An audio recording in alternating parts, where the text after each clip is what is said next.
On parlera plutôt d'un discours bilan à mi-parcours que le président de la République, Faustin Archange Touadéra, a pu faire à l'occasion de ce 58e anniversaire de l'indépendance de la République centrafricaine. Les revues à mi-parcours montrent que nous avançons, en dépit de quelques insuffisances qu'il faudra rapidement corriger, afin de nous permettre de mobiliser et consommer la totalité des ressources annoncées à Bruxelles. Sur le plan politique, on a également noté une certaine volonté de mettre de côté tout ce qui a trait à la violence et à la guerre.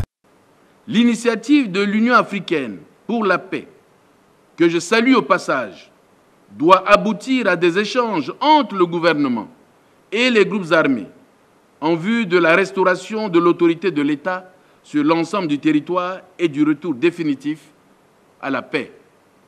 Le domaine de la sécurité, qui faisait également partie des grands dossiers de la profession de foi du chef de l'État pendant son investiture le 30 mai 2016, a été abordé.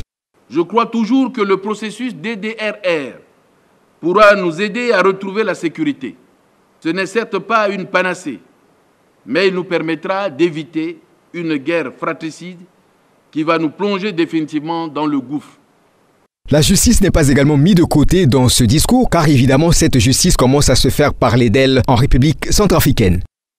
J'ai instruit le gouvernement d'assurer le suivi de la dernière décision de la Cour pénale internationale en ce qui concerne le fonds d'indemnisation des victimes du groupe de Jean-Pierre Mbemba. Selon le chef de l'État dans son discours, il y a aussi les infrastructures avec la construction d'un champ solaire pour l'électricité, de nouveaux équipements sur le plan hydraulique en matière d'eau potable, y compris les infrastructures routières à travers la gestion des travaux d'aménagement routier avec l'ONEM, Office national de matériel. Et à travers tout cela, a-t-il poursuivi, nous pouvons affirmer que le pays est en marche en dépit de concepts sécuritaires et économiques difficiles. Autrement dit, la reconstruction est au rendez-vous et le gouvernement doit maintenir le cap, a-t-il conclu.